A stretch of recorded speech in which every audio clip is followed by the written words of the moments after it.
Hi everyone, my name is Overtime, and the topic of this talk is going to be plug and play task level autonomy for robotics. My research is on making AI planning more accessible for robotic engineers, and I'll present a system we implemented in the lab, myself, my colleague Dan Swissa, under the supervision of our advisor, Professor Brafman.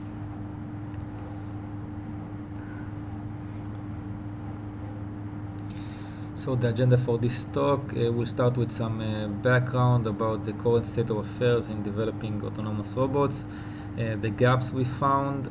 We will introduce some concept regarding our system, the AOS. We will see a demo and talk about future work. So the current state of affairs, we interviewed engineers from two leading companies in Israel developing autonomous robots. We wanted to learn the process of how they develop the robots, and they both said the same things.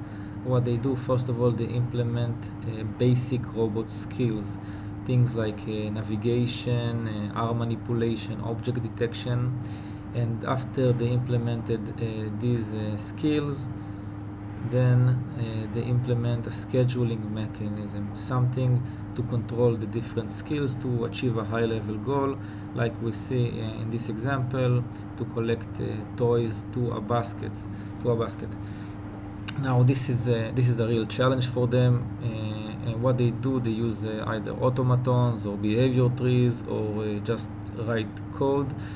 And the challenge is because robots are physical agents, their actions are not deterministic, and also they have a partial sensing of the world, so they don't always know the state, and this is a challenging problem to reach a certain goal or to maximize an objective, and to find a policy in this complex domain.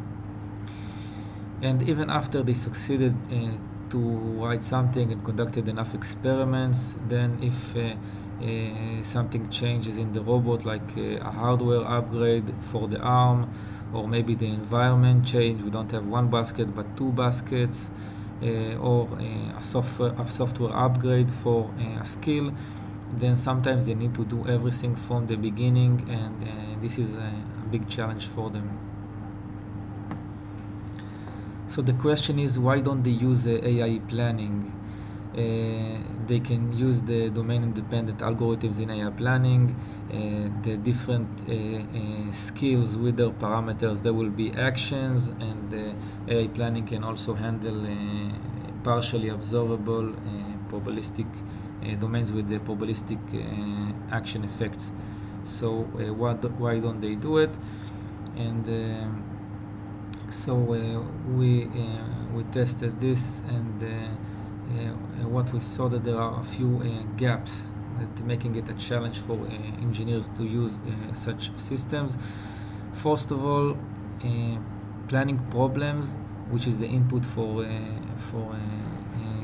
planning algorithms, they are described in action description languages, and these languages, they are more logical with the predicates, and this type of language is unfamiliar to most robotic engineers, and also they are not expressive and compact enough for real world problems.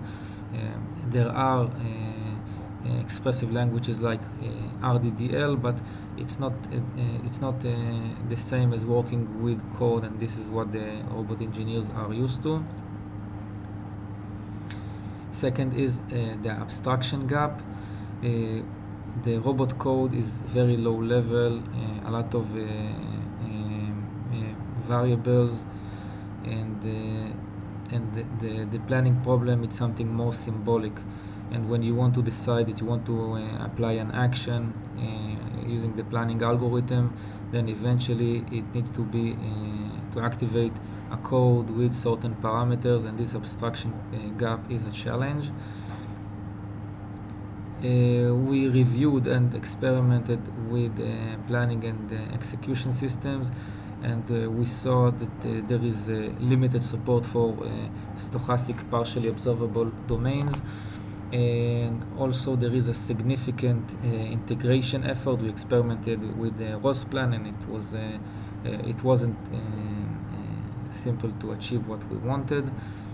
A lot of code was required to stitch between our skill code to the system, and also the models described in these systems, they use current action description languages, mainly PDDL. So as you can see in the image, it's not simple for the robot engineer to apply AI planning with his robot. What we offer and what we implement is the AOS, Autonomous Robot Operating System. It's a part of a wider vision, and what the AOS is supposed to do in this phase is to introduce a complete methodology and tools to bridge basic robot skills and AI planning, and to do so automatically. And the integration effort should be small enough so that a single programmer may build an autonomous robot using it. It's a plug-and-play solution. What does it mean? The user shouldn't write any code that stitches between his code to the system. It only needs to supply documentation. Part of this documentation is how to activate his code, and this documentation also tells what is the environment and what is the robot objectives and the behavior of the different skills. So let's talk about some concepts. The heart of the system is the documentation. There are three types of documentation files. One is an environment file to describe the possible state variables, the initial belief, extrinsic events, and special states that are desired or undesired. And also there is for each skill, it's described using two files. One of them is the skill documentation, the SD file. It captures the high-level behavior of the robot skills, like how, when I'm applying this skill with certain parameters, how does it affect my current state. And we have also the abstraction mapping. The abstraction mapping is instructing us on how to activate the code and how to translate the outcome of this code to something that AI planning can reason with, to a discrete observation. And what we are doing when we are using this documentation, we are generating from it a generative model, and we are solving it using POMDP solvers.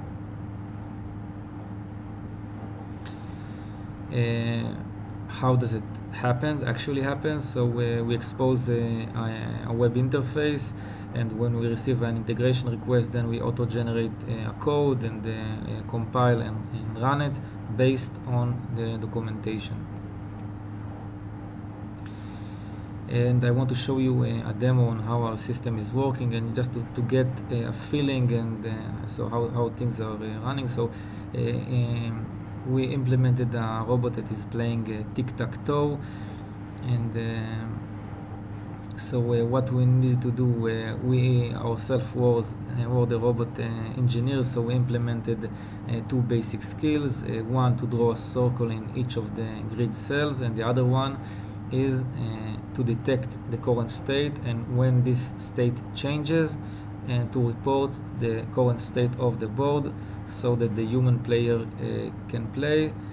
And we needed also to document the environment and skills, and to activate, of course, the system. So we implemented using we have a Panda robot. It's a robotic arm, a cobot, cooperative robot in our lab. So we implemented a PID controller to draw a circle in each of the cells, and also we implemented the detect skill by attaching an Intel real cells camera to the arm, and using code we found on the web using OpenCV to detect the state of the board. After we implemented the skills, then we need to integrate these skills with our system, so we need to document. First of all, we need to document the environment file, and this file is used to describe the possible state variables. It looks like this. This is a JSON format, and we can define what's the look ahead of the system, 10 steps in this case, and we can define the possible state variables. In this case we have two state variables. One is the grid, which is an array of 9 cells, and we described an enum of empty, O and X, so it's of course initialized with the empty cells, and another state variable to describe if it's the robot stone or the human. The initial belief state is empty because in here we know the initial belief state that everything is empty, but this can be described, and we are using it in different experiments. Also, special states are described. What is the objective? So in here we are using code to saying when it's a terminal state, when we achieved our task, and we are writing here all of the possible ways that the game can end, and if we are receiving a positive or a negative reward when the game ends, and this is quite compact description of the domain.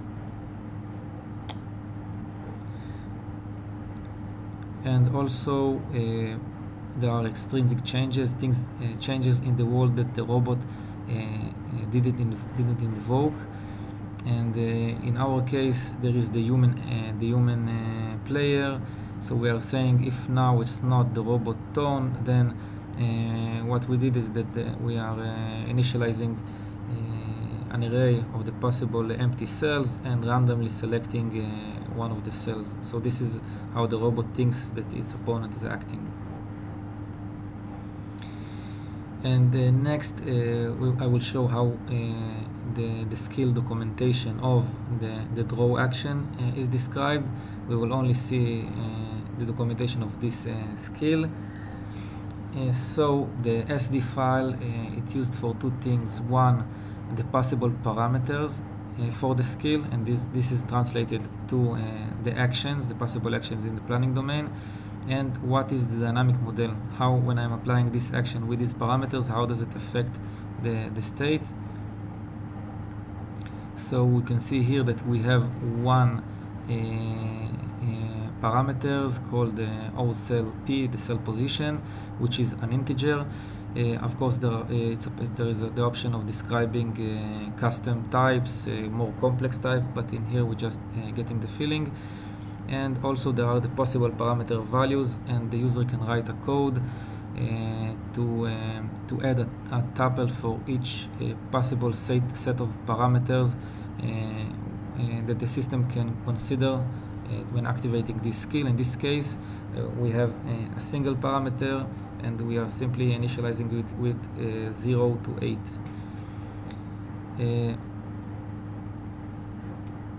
Next, there is the dynamic model. The user can define preconditions, and also to define how the state changes. In this case, the tone, it becomes the human's tone after it draws, and also if the cell is empty, it will be marked with a circle. Now we will see the abstraction mapping file. This is how we are connecting the planning model to the actual robot code. So it has two things it should do. One is to describe how to activate the code, and the second one is to translate the response. There is a concept called local variables. Local variable is something the user can define. It can take information from the abstract model used for planning and use it to activate the code, and it also can take things from that returned from the code and use it to translate back as observations to the robot, and it can also listen to other public data in the robot framework, like ROS topics. And in here we can see the response rule. This is how we describe the observation, and we have different ways of doing it. And this is a simple and discrete observation, if it's succeeded or not, and it depends whether the local variable called success is true or false. And also we can describe how to activate the module. In here we are activating a ROS service, and the field called cell in this request, it will receive the cell to mark, which is taking from our planning problem description, and it was and we are taking it here until it can activate the code. So let's see the experiment.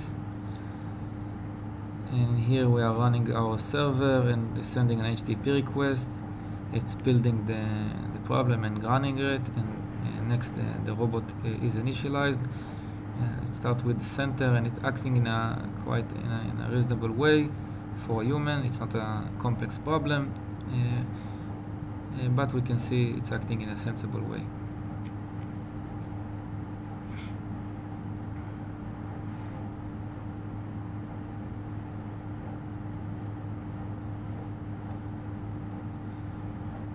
Okay, so sometimes in the development process the skill behavior changes. Why? Because we updated the hardware of the robot, maybe the arm or something like that.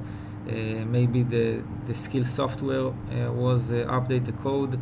Maybe our robot, it acts differently on different environment. Maybe it's a navigating robot that can work indoor or outdoor, and it changes the navigation success. So these things need to be considered. And what we see here, that we are giving it, we are describing in here that when it tries to mark the center cell, then it has a 50% chance of failing. And what you see in green, these are the changes from the original code, so it's quite simple to describe. And now we can see that the robot is it's trying to win the tic-tac-toe game without using the center cell, and only when it's crucial it's trying in this example to use it, and we can see that it will fail, causing it to lose the game.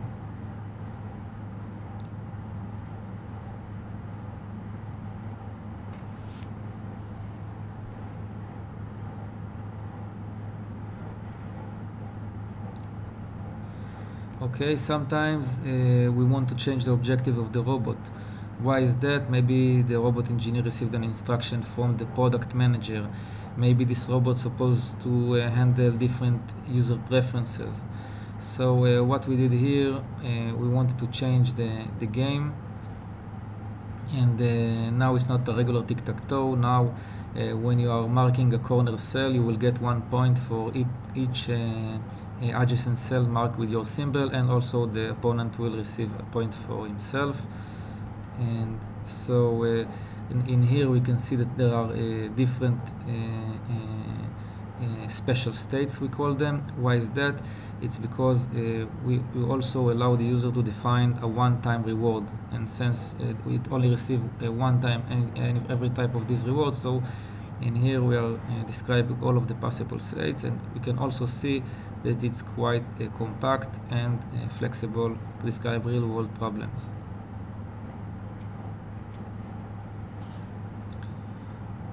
And we are seeing here how the robot is using our description and acting, optimizing a different problem.